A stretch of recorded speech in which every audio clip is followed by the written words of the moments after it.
오늘의 말씀을 다 함께 찾겠습니다. 마태복음 19장 16절로부터 30절까지의 말씀입니다. 소리내어 읽겠습니다. 어떤 사람이 주께 와서 가로되 선생님이여 내가 무슨 선한 일을 하여야 영생을 얻으리이까? 예수께서 가라사대 어찌하여 선한 일을 내게 묻느냐?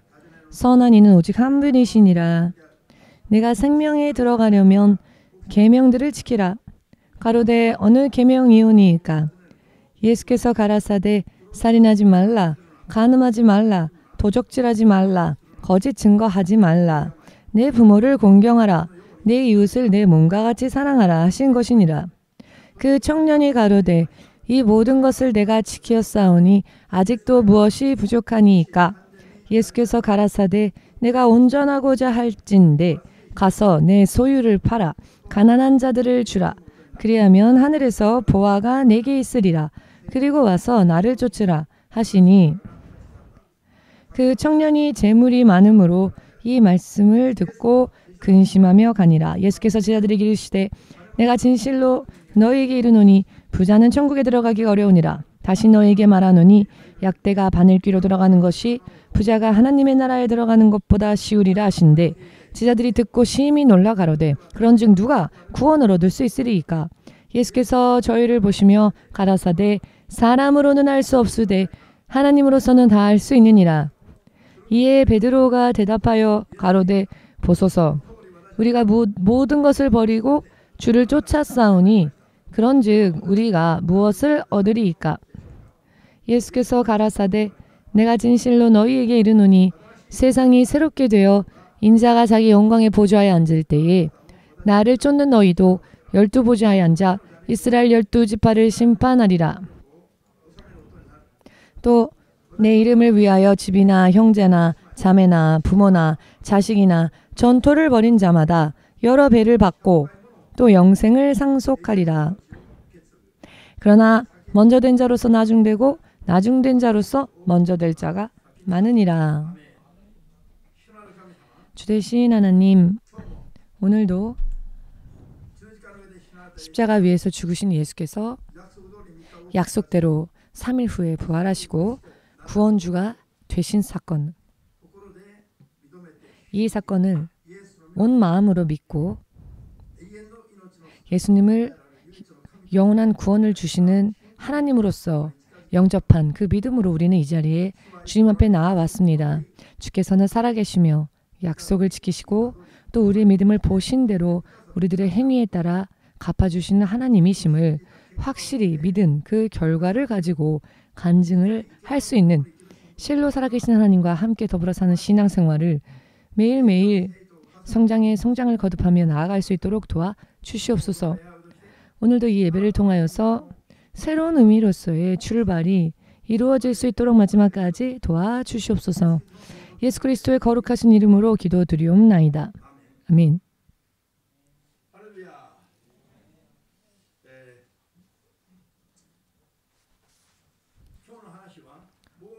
오늘의 이야기는 이미 예수님을 영접하고 있는 사람들을 향해 무엇보다도 중요한 말씀입니다. 일본이 한국을 합병하고 또 한국을 일본의 식민지화하여 36년 동안 한국을 다스렸습니다. 약 30년 지났을 때에 신사참배를 강요당하게 되었고 크리스천들까지 하나님을 예배하기 전에 신사를 참배하고 일본의 왕, 천황이라 불리워지는 일본의 왕을 일왕을 향해 먼저 절을 했습니다. 그때 한국의 교회에 그때부터 도입되어진 예배의 절차가 생겼는데요. 맨 처음에 목도 시간을 갖게 되었습니다. 이 목도는 처음 일왕을 향해 드리는 그런 기도로서 행해졌습니다. 오늘날 그 목도가 어떠한 의미인지를 모른 채 옛날부터 예배 식순에 함께 있었으니까 지금도 그 묵도를 같이 하는 그런 곳이 있는데요. 이 묵도가 처음 어떻게 유래되었는지를 아는 사람들은 예배의 식순에서 묵도를 드리는 부분을 없애버렸습니다. 그래서 우리 교회처럼 묵도로 시작하는 것이 아닌 찬양으로 시작하는 그런 일들이 생겼지요. 신사참배를 심하게 강요받게 되었을 때, 이것을 행하지 않으면 순교조차 각오해야 할 상황이 되었을 때에 한국의 어느 목사님이 당연히 원래 가지고 있는 믿음이라면 핍박이 오면 핍박을 고스란히 받아 나는 도망가지 않으리라. 이것이 예수님을 향한 기본적인 믿음일 터이니 이 한국의 이 목사님도 내가 죽는 일이 있다 할지라도 나는 믿음을 굽히지 않으리라. 신사참배를 하지 않으리라. 하나님을 향한 내 신앙의 정결을 지키리라 라고, 순결을 지키리라 라고 생각했는데, 막상 그런 핍박의 때가 다가왔을 때, 실제로 핍박의 때가 다가왔을 때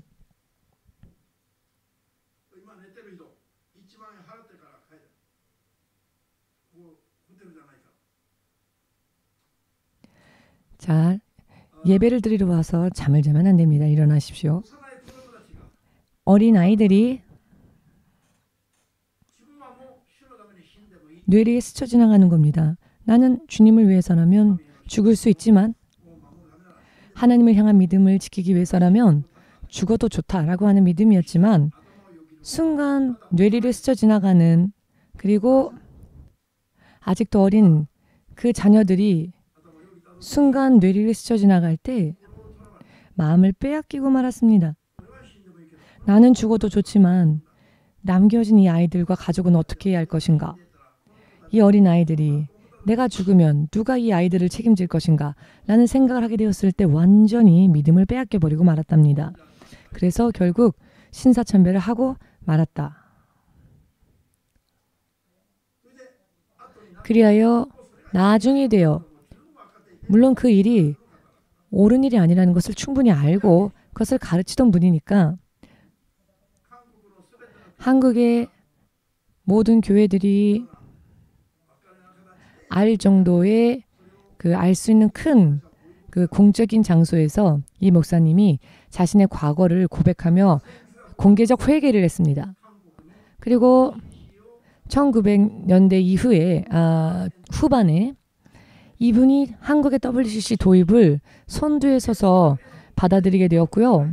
WCC라고 하는 것은, 자 여러분, 예수 그리스도 이름 이외에 천하에 구원을 줄 수 있는 이름이 없다라고 전해야 할 목사가 다른 종교들과도 화합하자, 다른 종교들도 받아들이자 라고 하는 취지로 만들어진 WCC, 종교다원주의를 한국에 직접적으로 도입하는 그런 처음 시도가 있었을 때 몇 명의 그룹들과 동참을 하고 맙니다. 이 목사님은 이미 이 세상에 계시지 않습니다. 더 이상 이 세상 사람이 아닙니다만, 이분이 인도했던 교회가 지금 어떠한 일을 하고 있는가? 카톨릭에 대항하여 개혁을 일으킨 개신교의 속성,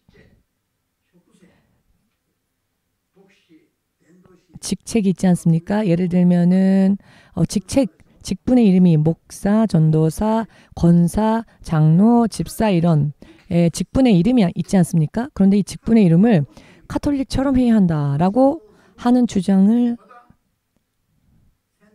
또 선두에 서서 주장하는 그룹에 서게 되었습니다.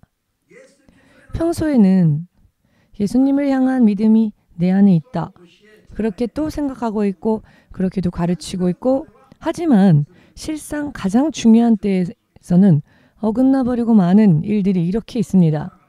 더군다나 큰 흐름, 큰 물결로 예수님을 떠나고 배교하는 커다란 배교의 물결, 영원한 생명에는 절대로 이룰 수 있으리라 장담할 수 없는 이런 중요한 선택의 기로에 섰을 때에는 어긋나버리고 마는 것입니다.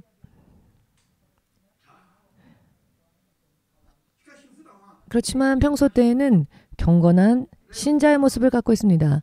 잠시 전에 말씀드린 이 목사님은 어떤 의미로는 한국에서 가장 목사다운 목사상으로서 가장 존경을 받던 목사님이기도 합니다.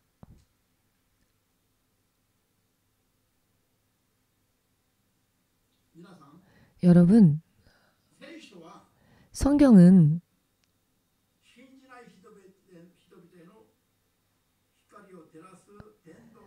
믿지 않는 사람들에게 빛을 비추는 전도에 대하여 무엇보다도 강조를 하고 있는 곳이기도 한데요. 전도하고 나서 전도한 사람들을 지옥 자식으로 만드는 그런 지도자 그룹을 향한 경고가 지금 예수님의 입술에서 이렇게 심하게 경고하신 적이 없을 정도로 영적인 리더들을 향한 경계의 말씀들이, 무서운 경각심의 말씀들이 성경에는 많이 기록되어져 있습니다. 예수 그리스도를 향한 믿음이 영원한 생명을 얻을 것인가, 얻지 못할 것인가, 하나님 나라에 들어갈 수 있을 것인가, 들어갈 수 없을 것인가, 들어가기는커녕 지옥 불 속에 던져짐을 받을 것인가, 이 두 갈래 길 중 하나, 이 두 갈래 길 중 어느 쪽인가만을 선택해야 합니다. 양쪽 다 갈 수는 없습니다. 어느 쪽인가를 선택하면 다시 또 다른 쪽 방향으로는 두 번 다시 돌아갈 수 없습니다.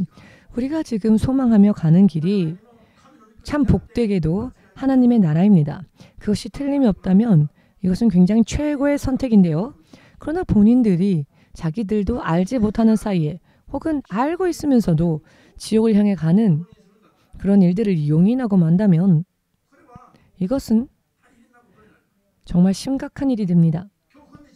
오늘날에는 이와 같은 이야기를 중점적으로 다루자냐 만드는 시대가 되었습니다. 왜냐하면 세상 안에 있는 교회가 예수님을 향한 그 믿음이 먼저 바르게 서지를 못했습니다. 감각이 너무 둔해져 버리고 둔감해져 버렸습니다. 성경은 처음부터 천하 사람에게 영생을 허락할 수 있는 힘은 오직 예수의 이름 이외에는 없다 라고 확실하게 말씀하고 계심에도 불구하고 예수님이 먼저 주를 섬기고 주를 사랑하고 그 이후에 그 다음에 내 이웃을 내 몸과 같이 사랑하라 라고 율법 전체를 대표하는 이 계명을 설명하셨을 때에 내 옆 사람을 사랑하는 일은 두 번째 계명이지요. 그런데 이 계명보다 더 중요한 계명은 예수님을 향한 믿음이 먼저 올바라야 한다는 전제 조건이 있죠. 그런데 예수님을 향한 믿음은 무시하고 옆 사람을 사랑하는데 이웃을 사랑하는 것만을 먼저 이 두 번째 계명이 오늘날에는 첫 번째 계명처럼 우선이 되어버려서 성경을 관련지어 우리도 예수님이 이웃을 사랑하라 하셨기 때문에 우리는 우리 주위의 사람들을 사랑하는 것이다 라고. 그렇지만 내 이웃을 사랑하는 것보다 먼저 주님과의 온전한 교제와 관계가 있어야 하는데 이런 설교보다는 이웃을 사랑하자, 서로 이해해주고 용납해주자라는 그런 설교가 더 사랑이 많은 설교처럼 들려지고요.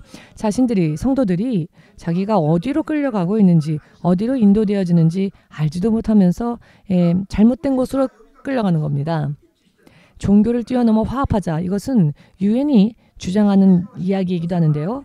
종교 속에서도 교회 속에서도 이러한 개념이 퍼진다는 겁니다. 중요한 것은 주님이 아닌 주 안에서가 아닌 서로 용납해주자라는 이런 가르침이 마약과 같이 물들어버리게 되었고 이런 설교나 가르침이 먼저 머리에 들어왔다면 아무리 그 다음에 하나님의 성경의 말씀을 진리를 가르치려고 하여도 이것이 머리에 들어가지 않습니다. 여러분 이런 상황이 지금 얼마나 심각한 상황인지 여러분들은 지금 여러분들이 크리스천이라고 안심해서 될 그런 시대가 아닙니다. 내 옆에 있던 크리스천들이 육신을 떠날 때에 자기들은 천국에 갈 것이다 라고 생각하는 사람들 중 많은 사람들이 예수님 앞에서 거절당하고 있음을 이 상황에 대한 경각심도 없거니와 하나님을 향한 경외심도 없고 영적인 지도자에서 시작하여 신자에 이르기까지 안심하면서 지옥 가고 있습니다. 오늘날 이런 세상 마음의 문을 여시고 잘못된 지식을 빼고 난 뒤에 성경을 토대로 하여 이 상황들을 바라보면 실제로 보이는 세상을 우리는 지금 살고 있습니다. 이와 같은 이야기를 알지 못한 채 크리스찬이라고 말을 하는 것은 너무나도 위험한 일입니다. 언제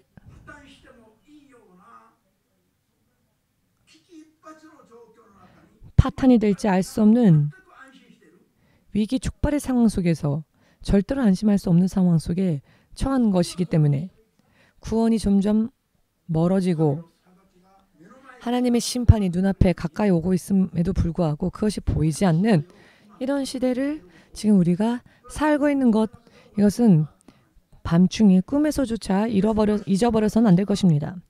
예수님을 믿는 목적이 세상에서 하나님 없이 하나님은 두 번째, 세 번째가 되고 가족이 먼저 달라내야지, 내 옆 사람과 내 이웃과 나의 이웃과 화합해야지 라고 하는 것이 예수님을 믿는 목적이 아니죠.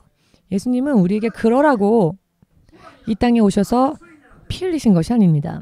설령 가족과 분쟁이 일어나고 싸움이 일어나고 이웃들과 화합하지 못할 일이 있다 할지라도 각 개인이 먼저 이 땅에 나타나신 하나님의 형상 되신 예수님을 향한 믿음을 바르게 만든 후에 어떠한 일이 있다 할지라도 먼저 내 자신이 구원받을 수 있는 믿음 위에 온전히 서고 난 뒤에 그 신앙을 토대로 하여 그 후에 가족이건 원수이건 전혀 모르는 타인이건 그 상대방이 사람이라면 누구에게라도 주의 말씀을 전하며 구원으로 인도해야 할 조직이 바로 교회인 것입니다.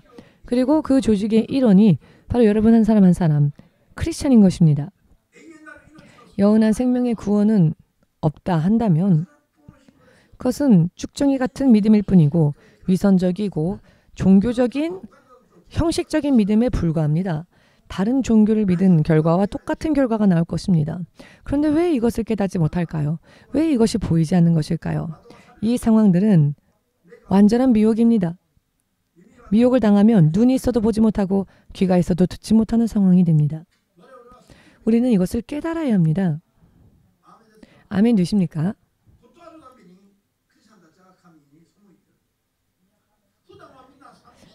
평소 때에는 하나님을 찬양하고 있고 기도하고 있기도 하지만 여러분, 예수께서 독사의 자식들아 라고 말씀하신 자들이 누굽니까? 먼저 대표적으로 바리새인들과 율법학자들이었죠. 그 당시에 이스라엘 민족의 영적인 지도자들이 바로 이들인데요. 그러나 예수님은 저들을 향해 이 독사의 자식들아, 임박할 지옥의 심판을 피할 수 없을 것이다 라고 말씀하셨습니다. 그런데 저들은 누구보다도 믿음이 좋고 누구보다도 천국에 가까운 자들이다 라고 생각하는 사람들을 향해 예수께서는 가장 엄숙한, 엄격한, 심각한 지적을 하셨다는 것을, 또 왜 그렇게 지적하셨을까에 대해서 생각을 해야 합니다. 이런 말씀은 정말로 가장 중요한 말씀입니다. 여러분, 밑둥이 없는데 이파리만 무성하다면 어떻게 될까요? 그 나무는 제대로 설 수 없죠. 먼저 뿌리가 있어야 하고 그 뿌리를 통해 밑둥이 있고 그 후에 가지와 이파리와 열매도 맺어져야 하는 겁니다. 밑둥이 없는 것과 같은, 그리고 기초가 없는 집은 금세 붕괴하고 맙니다. 서지 못하죠. 그런데 이런 간단한 기준조차 알지 못한다면 언제 쓰러질지 알 수 없는 기둥이 없는 집과 똑같다는 것을 깨달으셔야 할 것입니다. 그렇기 때문에 믿음은 예수의 이름을 불렀다고 해서 모두가 진짜 믿음이 됐다라고 생각해서는 안 됩니다. 신앙이 진짜 믿음인지 혹은 의식적인 혹은 종교적인 믿음인지 스스로 점검해 봐야 합니다. 그 진위를 보아야 합니다. 다뤄봐야 합니다. 그렇게 하지 않는다면 회개의 찬스조차 갖지 못한 채 지옥으로 떠내려갈 수도 있기 때문입니다. 2000년 전에 예수님 시대보다도 지금이 훨씬 더 그런 경향들이 강해졌다는 것을 여러분들 이미 알고 계시는 분들은 알고 계시겠죠? 아시는 분은 아실 것입니다.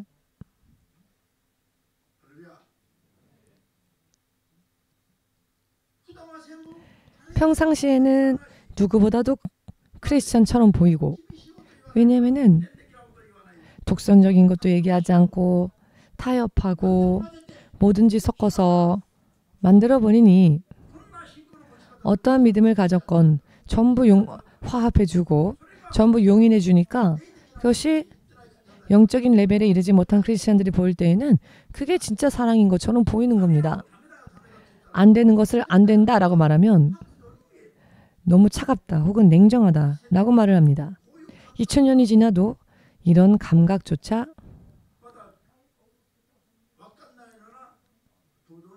아직 알지 못하는 그런 상황인 것이 오늘날의 교회들인 것입니다. 지금의 교회들은 개개인에 맞춰주면 아무 생각 없이 기뻐합니다. 개개인의 상황과 사정과 환경과 이런 욕구 등등을 맞춰주면 모던한 교회다라고 좋아합니다.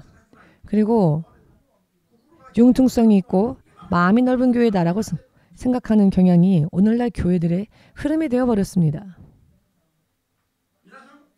여러분, 이런 의미에서 이런 생각과 목적으로 교회에 오시는 분들이 있다면 첫 단추부터 잘못된 것입니다.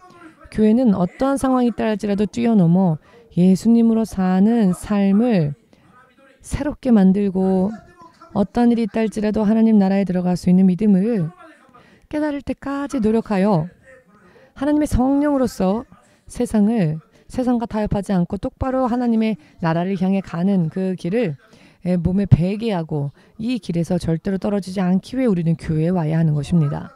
그렇게 되기 위하여서는 여러분들의 대부분은 먼저 나는 아무것도 모른다라는 것을 인정해야 합니다. 나는 하나부터 일일이 하나님 나라를 가는 길을 가르침받지 않으면 안 된다라고 생각해야 합니다. 왜냐하면은 내가 알고 있다라고 생각하니까 자기가 알고 있는 그 지식이 인생의 기준이 되어버리기 때문입니다. 삶의 방식을 다시 만들어야 합니다. 한 번 태어난 인생, 이 세상에 태어나서 내 몸에 배어버린 세상적 습관들을 다 부수고 십자가에 못 박고 있어도 없는 것처럼 한 다음에 예수님을 따라가는 믿음이 아니고서는 하나님 나라에 들어갈 수 없노라라고 주 예수께서 친히 말씀하지 않으셨습니까? 어찌하여 이런 말씀을 들을 때 왜 우리에게는 감동이 없습니까? 한 번 태어난 상태로 그대로 있기 때문에, 한 번 태어난 상태를 계속 고집하고 있기 때문에, 그렇기 때문에 한 번 태어난 이 세상에 속한 채로의 그 삶 속에 아직도 무언가가 있으리라고 생각하기 때문에, 그러나 세상에 속한 것에는 허무한 결말만이 남아있다는 것을 빨리 깨달으시길. 한 번 태어난 세상과 이 세상에서 손에 얻은 것은 결과적으로는 허무하고 헛된 것밖에 없다는 것을 확실하게 깨달으셔서 하나님이신 예수님으로부터 받은 것으로서 인생의 하나부터를 쌓아가는 것이야말로 신앙생활의 전부가 됩니다. 이런 말씀들은 특히 어려운 말씀이죠. 이런 말씀들을 들으려고 교회를 온 게 아니라 내 인생 피곤해서 위로를 들으려고 교회 왔더니 왜 교회가 이렇게 이런 무서운 이야기들만 하나. 그런 의문을 만났을 때 갈등이 일어나고, 갈등에도 일단은 도망가지 않고 왜 그런가에 대해서 고민을 해봐야 합니다. 왜 이런 이야기를 들어야만 할까? 왜 몇십 년이나 나는 세상에 살아왔는데 왜 다시 인생을 새롭게 공부하지 않으면 안 된다고 하는 것일까? 그 이유는 무엇인가? 라는 것을 알아야 합니다.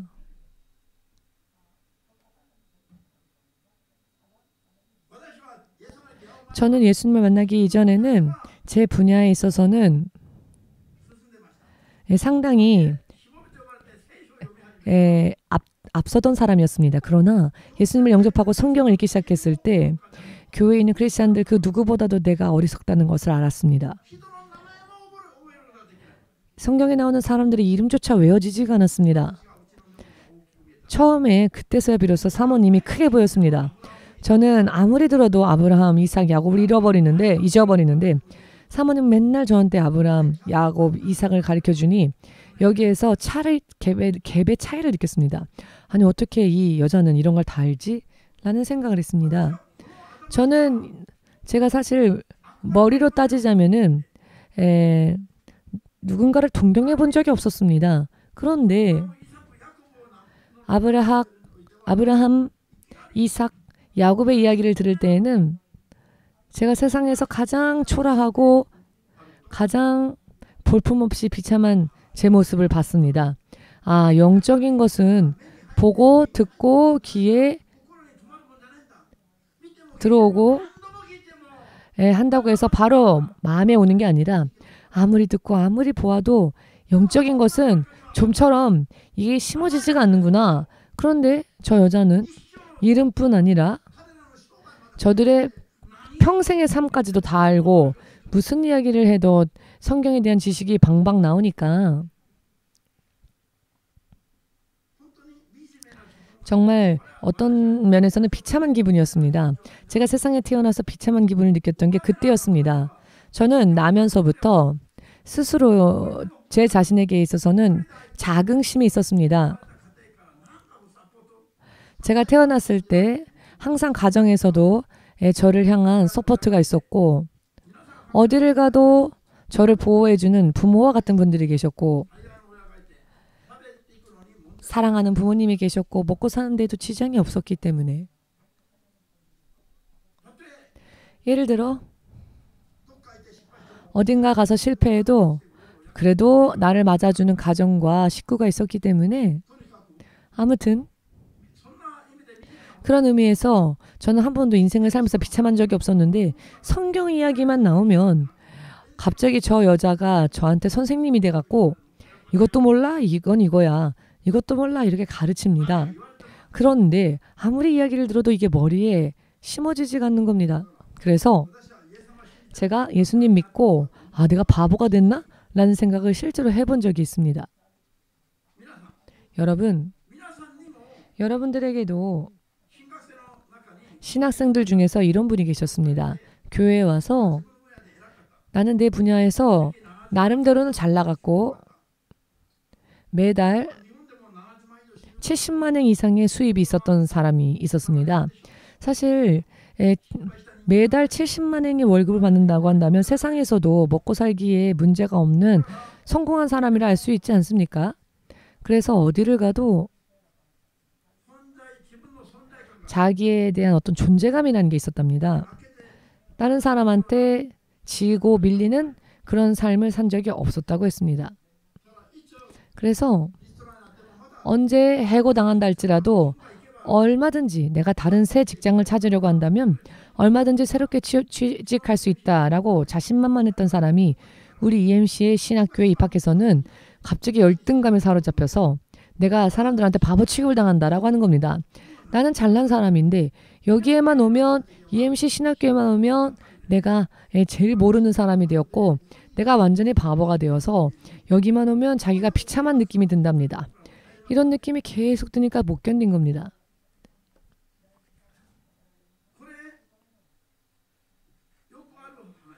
그런데 신기한 이야기가 아닙니다. 사실 이런 일은 무언가를 느꼈기 때문에 이런 이야기를 하는 것이죠. 실상은 이런 걸 느껴야 합니다. 느끼고 열등감을 느끼고 갈등이 있고 그것이 왜인가? 왜 그런가? 왜 그렇게 되어버리는가를 추구하면서 파악해야 합니다. 그리고 삶이 전체적으로 잘못되어졌던 부분들에 대해서 인정하고 잘못된 삶을 부수고 두 번 다시 그런 옛날에 나가 되지 않기 위해 예수님께 능력을 구하면서 살아야 합니다. 이와 같이 내 자아가 부서지는 과정 없이 내가 주님 안에서 원하는 것만 취하고 싶어서 교회를 다니니 믿음이 좀처럼 빛나지가 않습니다. 교회를 다녔지만 이해되는 것도 없고 얻어주는 것도 없고 이렇게 돼버리죠. 교회를 다니면서 납득할 수 있을 만한 믿음이 먼저 되어야 하는 게 중요합니다. 죄가 무엇인지를 아직 모릅니다. 무엇이 죄인지를. 지금 말씀드린 위선자들은 자기들의 죄의 크기를 깨닫지조차 못했습니다. 본인도 본인을 따르는 사람들도 결국 지옥으로 가게 만드는 그런 믿음인데 그런 상황을 전혀 의식하지도 못하고 있습니다. 그런데 이런 사람들이 지도자였습니다.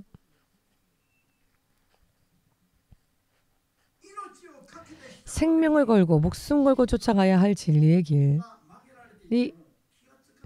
길이 굽어져 버렸음에도 불구하고 모릅니다. 그러면서 찬양합니다. 멸망을 향해 가면서 찬양을 합니다. 응답 없는 기도를 합니다. 하나님으로부터는 멀리 떨어지고 많은 길을 걷고 있으면서도 자기들이 가장 모범적인 것처럼 설교를 합니다. 이런 위선자들, 자기의 기준으로 살면서 하나님께 또 기도하는 사람들을 향해 마태복음을 통해 예수님께서는 이렇게 말씀하셨습니다. 너희 율법학자들, 너희 바리새인들아, 이 외식하는 자들아, 너희는 너희에게 화 있을진저 너희는 하나님의 말씀을 지키라 하면서도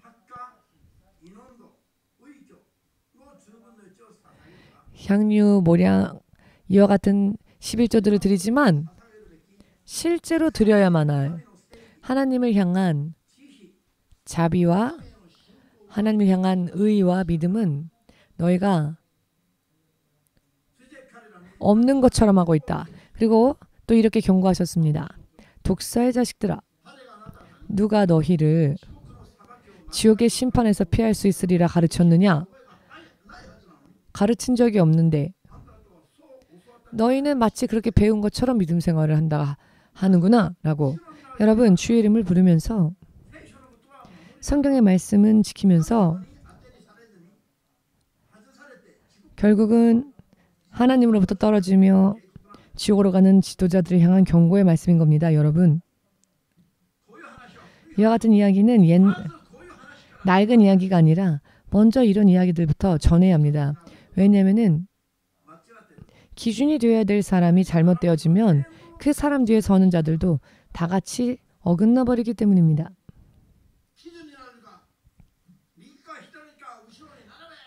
기준이 되는 사람이 좌로, 나를 기준으로 좌, 나를 기준으로 우, 나를 기준으로 뒤에 서라 라고 할 때 이 기준이 되는 사람이 잘못되어 있다면 그 기준 되는 사람을 향해 같이 서 있는 사람들도 잘못되어지고 마는 겁니다. 그렇다면 믿음의 믿음이 진짜 믿음인지 가짜 믿음인지 여러분 스스로가 점검할 수 있는 체크할 수 있는 간단한 방법이 있습니다. 그 간단한 방법이 무엇인가 하면 평소 때에는 모두가 다 크리스찬이라며 살죠. 찬양도 하고요. 겉으로 볼 때는 더 화려하게 믿음 생활하는 것처럼 보일 수도 있습니다. 그런데 그런 사람이랄지라도 무언가 일이 있을 때, 무언가 위기가 닥쳤을 때 믿음을 굽혀버린다면은 자기 마음에 가장 기본되는 곳에는 하나님을 절대 신뢰하는 믿음이 있는지 혹은 아무런 일이 없을 때는 믿음이 있는 것처럼 했지만 정말 막상 중요한 때에는 믿음이 아닌 다른 것을 의지하는지 이것을 볼 때 내가 반드시 구원에 이르는 믿음을 가졌는가 혹은 그렇지 않은가. 평상시에는 내가 믿음이 있는 것처럼 보이지만 막상 위기가 닥쳤을 때는 내가 도망가고 마는 사람인지 이 상황을 파악해보면 스스로의 믿음을 점검할 수 있을 것입니다. 가족을 향한 사랑 때문에 마음이 약한 사람들은 평소 때는 예수님이 가장 최고다라고 말하지만 중요한 상황이 닥쳤을 때 예수님 그래도 가족을 먼저 돌아보고 그 후에 예수님을 따르겠습니다 라고 합니다. 여러분, 나는 그렇지 않아요 라고 하는 사람도 있는가 하면 자기의 약함을 아는 사람도 있습니다. 평상시에 나는 이런 게 없었다라고 생각하는 사람, 나에게는 원래 어떤 욕구가 신앙보다 더 앞서지 않는다라고 평소 때는 생각한다 할지라도 무언가 그런 국면을 마주치게 되면은 나도 모르는 사이에 다른 것을 향한 생각이 머리를 치켜 세우고 그쪽으로 먼저 가버립니다. 이거를 안 하면 안 될 것 같고 이거를 안 하면 미칠 것 같고 이런 마음에 붙잡혀서 자기는 예수님을 배신할 생각은 없습니다. 예수님을 믿고는 있습니다. 그러나 실제 삶에 있어서의 선택을 보면 예수님이 아닌 다른 것을 선택하는 이런 일들이 있습니다. 나의 연약함, 나에게는 이런 연약함이 있다라고 하는 사람은 그래도 복된 것이 그렇다면 내가 깨달은 것을 고치기 위해서 노력하면 되는데 중요한 것은 이런 연약함이 있음에도 불구하고 그 연약함을 모르는 자. 아니 나는 무조건 믿음이 좋아. 나는 하나님을 향한 믿음으로 모든 걸 하고 있어. 내 믿음은 좋아 라고 스스로 그렇게 생각한다 할지라도 막상 무슨 일이 생겼을 때에는 그때까지 없었던 다른 내가 나타나고 다른 길을 택하는 그런 사람들이 많이 있습니다. 의미가 보이십니까? 그렇기 때문에 믿음은 여러 많은 상황과 상황으로 속에서 훈련을 받는 게 정말 강해지는 비결이기도 합니다. 그렇기 때문에 하나님은 사랑하는 자에게는 시련을 연단하는 의미에서 단련시키시는 의미에서 시련을 허락하십니다. 그리하여 강하게 설 수 있도록 인도하십니다. 그런데 이런 시련을 만났을 때에 알곡들은 무엇보다도 더할 나위 없이 기뻐하라고 야고보서 2장에서는 말씀하고 계시죠? 하나님이 당신의 자녀들을 강하게 교육시키시는 이유는 본인들조차도 알지 못하는 연약한 부분들이 부닥쳤을 때 어떤 문제에 그게 튀어나오기 때문에 그래서 아니 나에게도 이런 이력이 있었구나. 나에게 이런 일들이 나에게 이런 마음이 나에게 이런 부분이 있었구나 라고 알게 되는 것이죠. 목사님의 설교를 듣고 여러분들이 그렇게 살고자 원하여 아멘 하지요. 그때 아멘은 거짓말이 아닙니다. 진짜일 겁니다. 아멘할 때 거짓말하려고 아멘하는 사람이 어디 있겠습니까? 나는 거짓말이지만 설교를 목사님이 아멘이냐고 물어보니까 그냥 아멘하자 라고 하면 아멘하는 분 이 자리는 안 계시죠? 먼저는 말씀을 듣고 아멘할 때에는 순전한 마음으로 아멘을 했을 것입니다. 물론 어떤 사람은 아멘하면서 인정받고 싶어하는 사람도 있겠지만은 그러나 거짓말로 하는 건 아닐 겁니다. 그런데 문제는 아멘 해놓고 무슨 문제가 생겼을 때는 아멘한 대로가 아닌 또 다른 내가 튀어나온다는 게 문제인 것이죠. 가장 중요한 때에 예수님을 택할 것인가? 예수님을 내가 따라갈 수 있을 것인가? 앞으로의 세대에 있어서는 이와 같은 믿음이 내 안에 어떠한지 어떤 일이 있어도 내가 예수님을 따라갈 수 있는 믿음으로 나를 준비하지 않으면은 이 시대가 점점 악해졌다는 것을 먼저 믿읍시다. 아멘 되십니까? 흐름은 점점 급하게 흐르고 있고 누가 언제 어떻게 될지 알 수 없는 시대입니다. 정말 눈이 빙글빙글 돌 정도로 이 흐름이 너무나 빠릅니다. 나는 안전하다, 나는 섰다라고 확실하게 말할 수 있는 사람은 사람이 세상에 한 명도 없습니다. 누구라도 언제 어떻게 위험하게 될지 알 수 없습니다. 그런데 그 위험한 상황에서 내가 어떻게 대응할 것인가? 이것은 주 예수님을 향한 믿음으로 해야 하는 것이죠. 그렇기 때문에 그런 위기의 상황에 만났을 때 그 사람의 선택을 보면 이 사람의 믿음을 알 수 있습니다. 이 사람이 진짜 믿음을 가지고 있는가 혹은 그렇지 않은가. 위기를 만났을 때는 주저한다면 그렇지 않다는 것을 알 수 있겠죠. 그러나 그런 상황까지 직면하지 않으면 모르는 사람도 있습니다. 여러분은 스스로를 잘 안다고 생각하십니까? 그러나 그것이 착각이라는 것을 인정하는 순간이 올 때가 있습니다. 영적인 사람들은요. 나도 모르는 또 다른 내가 있습니다. 내가 알지 못하는 나 자신조차 알지 못하는 또 다른 내가 잠재하고 있다는 것을 모르면은 영적인 세상에 아직 한 발짝도 들어가지 못했다는 겁니다. 잠재되어져 있던 나, 그런 내가 앞으로 어떤 선택을 할 것인가. 이건 굉장히 위험한 상황인 겁니다. 어느 쪽을 향하여 튕겨나갈지 파열될지 알 수 없으니까요. 이와 같은 믿음을 한국에서는 럭비공 같이 튄다라고 말합니다. 럭비공은요. 모양이 동그랗지 않죠? 그래서 던지면요. 똑바로 날아가지 않습니다. 어느 쪽으로 날아갈지 예측할 수 없습니다.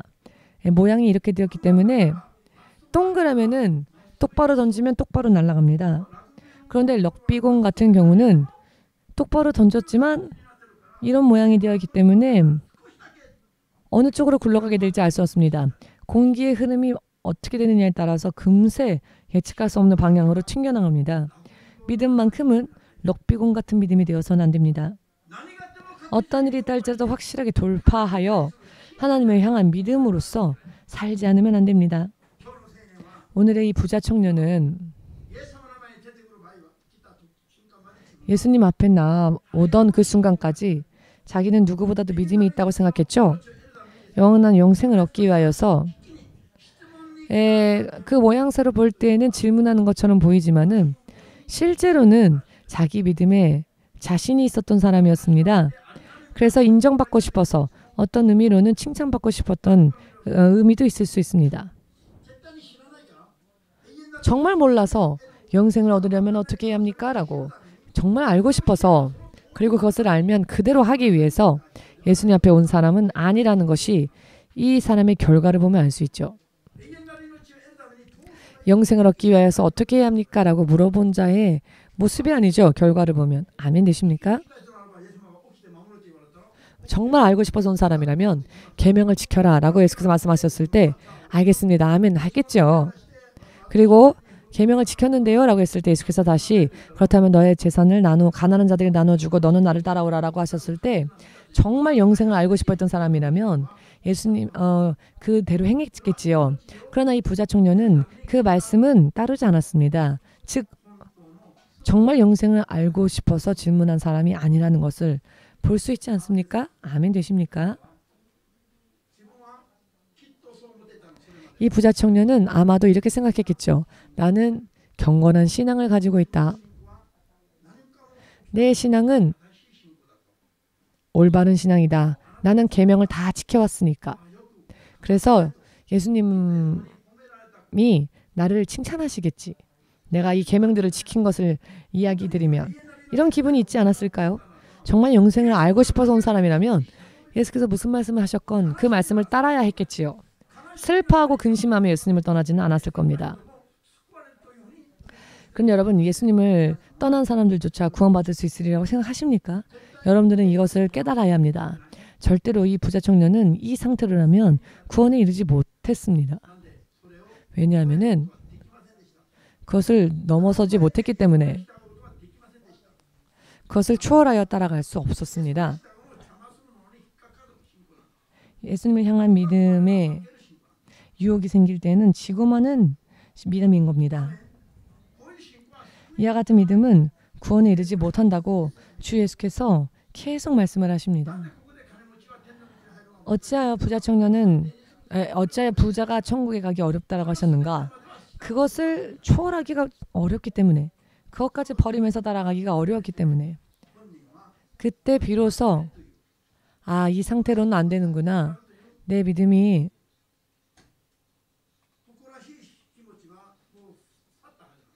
온전하지 못하구나.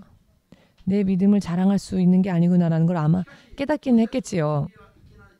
그렇지만 왜 그 다음 단계로는 가지 못했을까? 하나님을 향한 확신이 없었으니까요. 내가 이렇게 했을 때 하나님으로부터 받게 될 은혜에 대해서는 지식도 없었고 믿음도 없었습니다. 그냥 다 없어진다고만 생각했겠죠.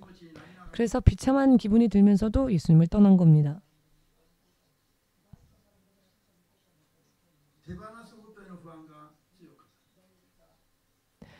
내가 포기해야 되는 것에 대한 불안감이 더 큰 겁니다. 예수께서 내가 이것을 주를 위해 포기했을 때 주께서 더 좋은 것으로 채워주실 것이라는 믿음이 없었기 때문에 슬퍼하고 근심했던 겁니다. 이때 그 사람의 진위를 가늠해 볼 수 있습니다. 만약 이 부자 청년이 예수님 앞에 오지 않고 그가 원래대로의 삶을 계속 살았더라면은 하나님으로부터의 경고의 메시지조차 듣지 못한 채 그는 확신에 찬 모습으로 지옥 갔겠죠. 예수님 앞에 오지 않았더라면은 자기의 문제점에 대해서 알게 되지 못했을 겁니다. 그가 알지 못했지만 그는 스스로 생각하기를 그 누구보다도 계명을 지켰기 때문에 나는 경건한 사람이다라고 생각했지만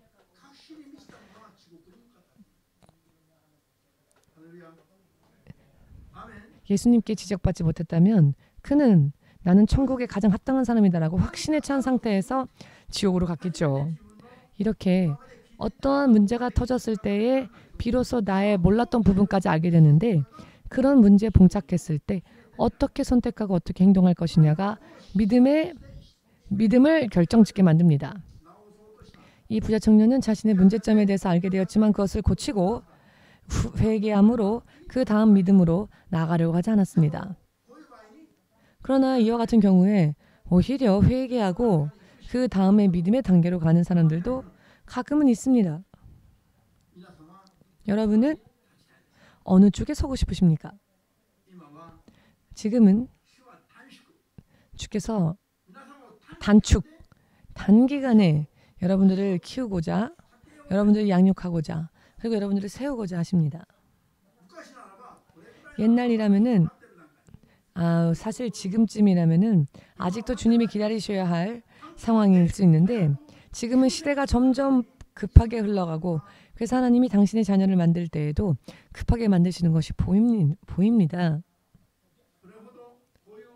이 정도로 세상의 흐름이 급해졌다는 것을 영적으로 깨달으셔서 이게 사실 육의 눈에는 보이지 않거든요. 육의 눈으로는 자기 믿음이 좋은 것처럼 느껴질 겁니다. 여러분,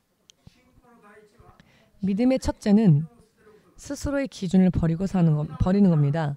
예수 이름을 부르면서도 나는 이렇게 믿음 생활을 살 거야 라고 하는 기준이 있다면 그것은 다른 종교, 다른 신들을 믿는 사람들이 만들어낸 종교에 불과한 그와 같은 것들을 믿는 것과 다를 게 없습니다. 예수님을 믿는 믿음은 나는 이런 성격이니까 이렇게 할 거다 라고 생각한다면 그때부터 그냥 종교로 전락해버리고 우상이 되어버립니다. 또 다른 우상. 정말로 믿는 자는 하나에서 열까지 주께서 말씀하시는 대로 따라갑니다. 이것이야말로 예수님을 향한 하나님께서 보장하실 수 있는 믿음이 되는 것입니다. 생명의 구원에 반드시 이룰 수 있는 믿음입니다. 그렇기 때문에 오늘 예수께서 말씀하셨죠. 누가 구원을 얻으리까? 라고 제자들이 이야기하니 예수님께서는 정답을 말씀해 주셨습니다. 구원은 사람이 할 수 있는 게 아니다. 사람은 스스로 구원을 어떻게 성취할 수 없다. 이것은 하나님으로 인해 주어지는 것이다 라고 설명하시죠. 사람이 하나님의 이름을 불러도 자기의 기준대로 부르면은 구원에 이르지 못합니다. 하나님으로서 하나님의 이름을 불러야 합니다.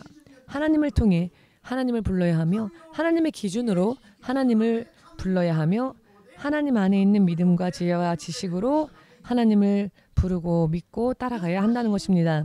그렇기 때문에 신앙의 능력은 사람에게 있는 것이 아닌 하나님의 영이신 성령 안에 있습니다. 신앙은 우리들의 선택이죠. 그러나 우리가 선택한다고 해서 그렇게 할 수 있는 능력은 우리에게 없습니다.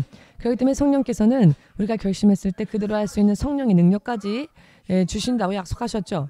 그렇기 때문에 믿음으로 구원받는다고 하는 이 믿음조차도 성령의 능력으로 힘입어 온전히 성령의 능력으로 힘입어 어떤 일이 있다 할지라도 굽히지 않고 돌파하며 하나님의 말씀대로 사는 그와 같은 믿음과 믿음의 은사와 능력을 점점 더욱더 구하여서 그 능력대로 승리하고 가는 것이야말로 신앙생활입니다.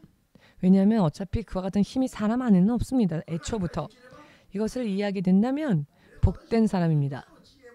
저도 그 정도는 알아요. 그 정도 지혜는 있어요. 저도 하나님을 향한 믿음은 굽어지지 않았습니다 라고 생각한다면 만일 있다고 한다면 어떻게 하실 겁니까? 만일 내가 정말로 온전히 잘 되고 있다면 그것은 성령께서 주신 능력이 있기 때문이죠. 하지만 정말로 내가 어떤 상황, 어떤 위기 속에서도 정말 굽히지 않고 믿음을 살 수 있을 것인가? 그것은 닥쳐보지 않으면 모르죠. 사실은. 아담과 이브를 생각해 보십시오. 아담과 이브는 불신자들이 아니라 하나님과 함께 하나님의 동산에서 하나님과 교제하며 살던 자들이었습니다. 이런 환경인 에덴 동산에서 저들은 옷을 입고 있지 않아도 덥지도 않고 춥지도 않은 곳에서 서로 부끄러움과 수치도 모르는 그런 완벽한 환경에서 낙원에서 살았죠. 저들이 하나님을 믿지 않았기 때문에 멸망한 게 아닙니다. 시간이 흘렀을 때에 사탄이 유혹해오고 하나님의 말씀을 왜곡시켰을 때에 그들은 하나님의 말씀을 단 하나 어겼을 뿐이지만 그것으로 인해 낙원에서 쫓겨나게 됩니다.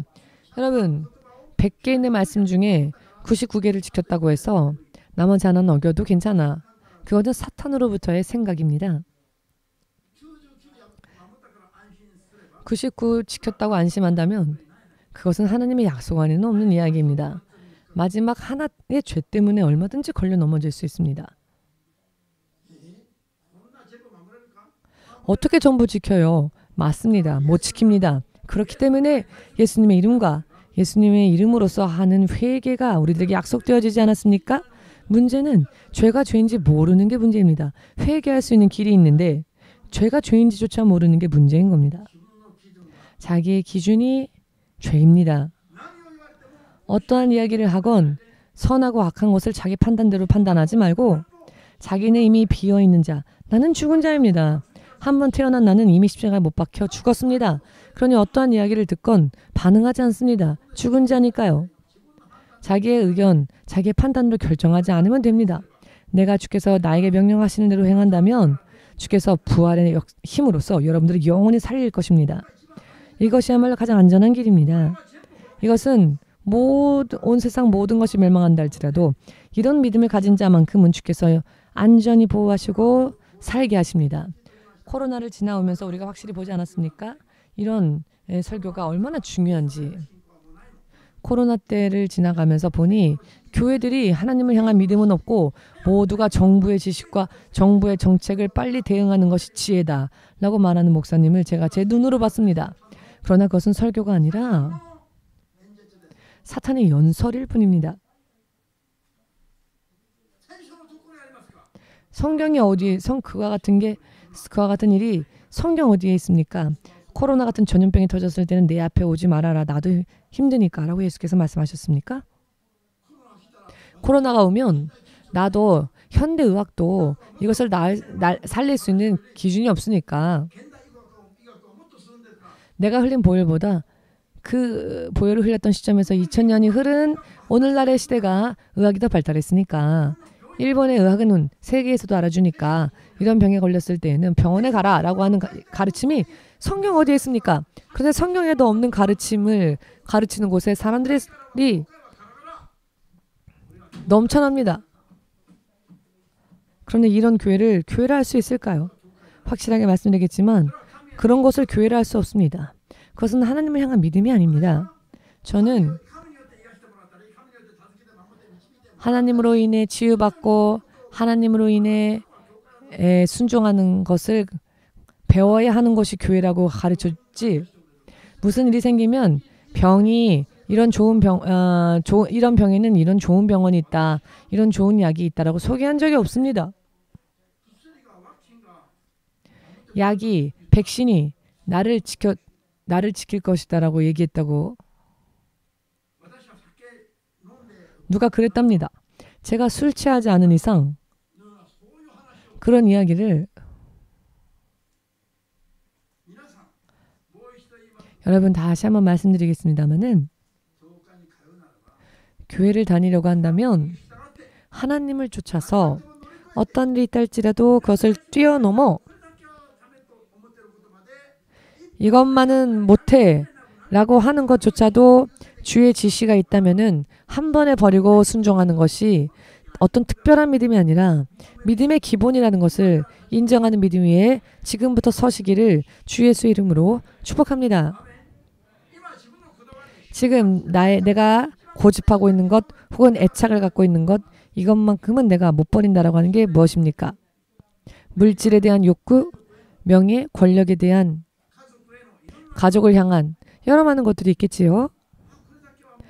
이것만큼은 그것을 버릴 수 있을 만한 사람이 아니면은 어딘가에선 걸려 넘어질 겁니다. 유혹이 왔을 때 사단에게 질 것입니다. 예수님을 쫓아가는 이 믿음에 있어서 예수님을 쫓아가는 믿음보다 더 우선이 되는 부분들이 만일 있다면 미래의 어느 시점에서 바로 그것이 원인이 되어 넘어집니다. 여러분은 이런 이야기를 이해하실 수 있습니까? 이런 이야기를 알지 못한다면 크리스찬으로서의 이야기를 할 수 없습니다. 이 말은 어떤 특별한 이야기가 아니라 크리스찬이라면 기본적인 것입니다. 여러분들이 구원받았다고 해서 다른 크리스찬들은 구원받지 못해도 좋습니까?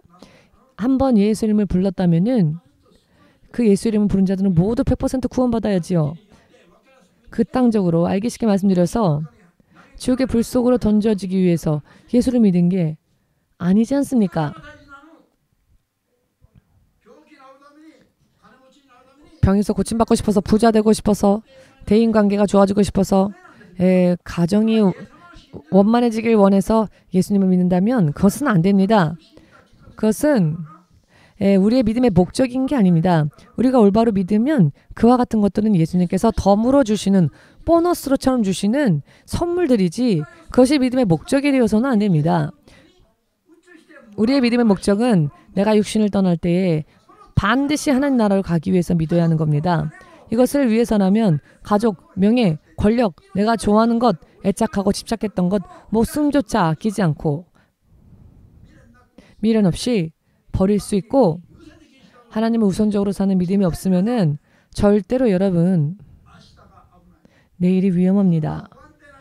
그런 불완전한 믿음으로 내일 만나자 하고 오늘 자면 안 됩니다. 오늘 자는 동안에 무슨 일이 벌어질지 모르니까요.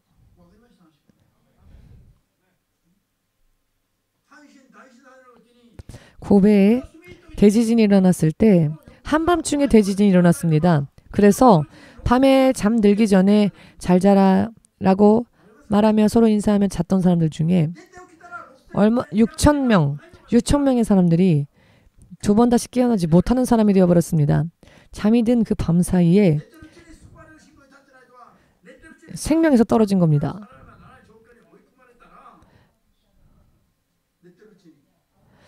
자고 있는 동안에 갑자기 생명을 잃어버리는 상황이 닥쳤을 때 만일 구원받을 수 있는 믿음이 없다면 어떻게 하시렵니까? 사람들은 안일하게 생각하는 경향이 있어서 나는 그런 일 없을 것이다 라고 생각하죠. 그래서 아무렇지도 않게 믿음에서 벗어난 일들을 행하는데 이것이 안 된다는 것을 명확하게 알려줘야 하는 것이 교회입니다. 교회는 영원히 예수님과 사는 길을 걷기 위해 그 생명을 얻기 위해 배우러 오는 곳입니다.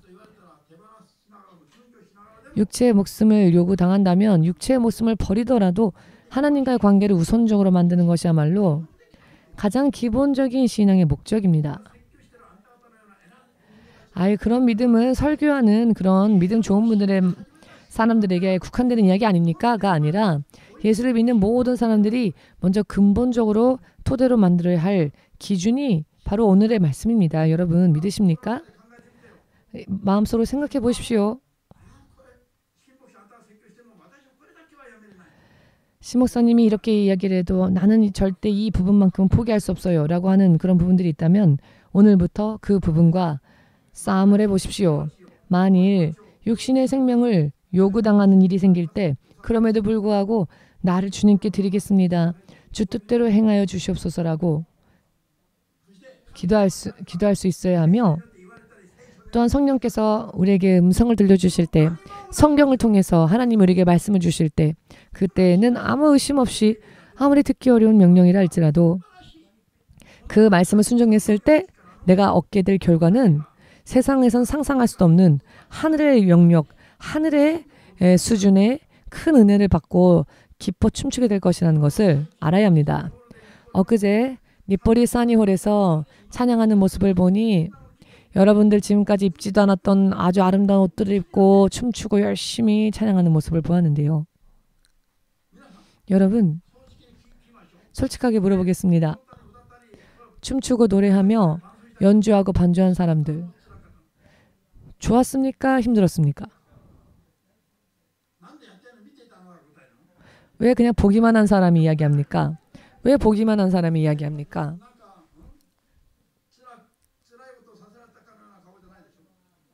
그 얼굴들이 힘든 사람들의 얼굴 같진 않았죠?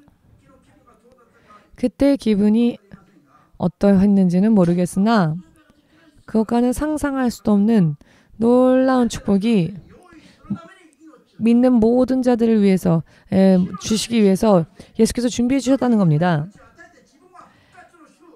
예수께서는 세상 사람들에게 생명의 길을 여시고 예수님께서는 스스로 부활하셔서 온 세상의 구주가 되시기 위해서 이 땅에 오셨습니다. 예수께서 십자가에 못 박히셨을 때 사람들은 예수님이 실패했다고 생각했죠. 그러나 모든 것이 대역전. 예수님께서는 그때까지 없었던 구세주라는 새로운 영광스러운 이름이 예수님에게 주어졌습니다. 그리고 전 인류에게는 죽어 지옥 가는 길이 아닌 천국으로 가고 천사장조차 약속받지 못한 하나님의 자녀가 되는, 정말 눈이 튀어나오고 심장이 파열될 것과 같이 너무나 놀라지 않을 수 없는 축복을 준비해 주시기 위해서 예수께서는 죽으시고 부활하신 겁니다. 어찌하여 예수님의 사랑과 십자가의 죽음은 생각하면서 부활은 이야기하지 않습니까? 이 세상에서는 크리스찬들은 고난을 당하게 되어 있습니다. 사랑만 말할 여유가 없습니다. 아주 힘든 상황입니다. 싸우지 않으면 안 됩니다. 그러나 그 후에 부활이 여러분을 기다리고 있습니다. 이것을 전해야 합니다. 부활에 대한 믿음이 없으니까 순종하지 못하죠. 눈앞에 있는 이것이 사라지면 나는 어떡하나 라는 생각만 합니다. 이것을 초월하여 역사하시는 하나님의 은혜에 대해서는 생각하지 않습니다. 어떤 일이 벌어진다 할지라도 부활의 주께서 그 부활의 능력으로 상상을 초월하는 축복을 준비해 주신다는 것을 잊어버리면 안 됩니다. 그런데 부활에 대한 믿음이 없으니까 지금 이게 힘들어요, 저게 힘들어요. 무슨 의미인지 이해가 되십니까?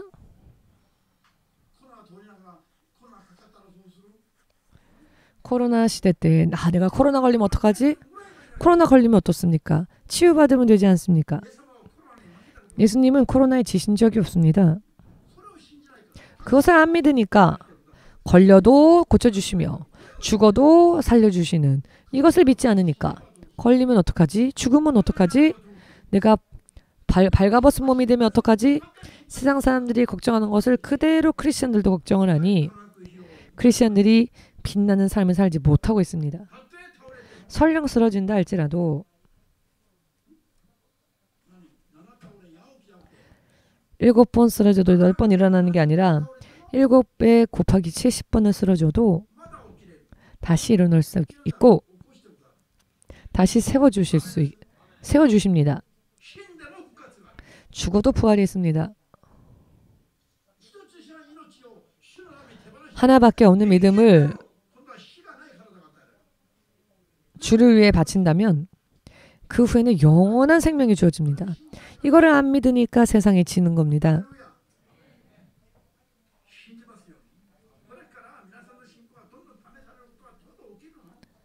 앞으로도 여러분들의 믿음을 시험하는 일들이 많이 일어날 것입니다. 그러나 불안해하지 마십시오. 돌파할 수 있습니다.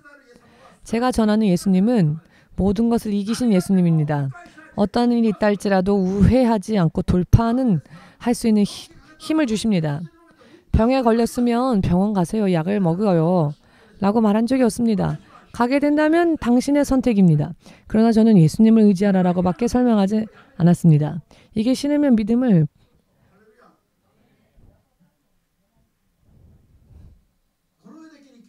세상적으로 사는 법을 저는 가르칠 수 없습니다. 저는 세상으로 사는 법을 모릅니다. 저는 예수님으로 사는 법밖에 모릅니다. 천국까지 갑시다. 부활의 옷을 입고 영광스러운 하나님의 자녀로서 성화되어져서 예수님의 모습처럼 될 때까지 될 수 있을 정도로 노력합시다. 자, 예수의 3창으로 함께 기도하겠습니다.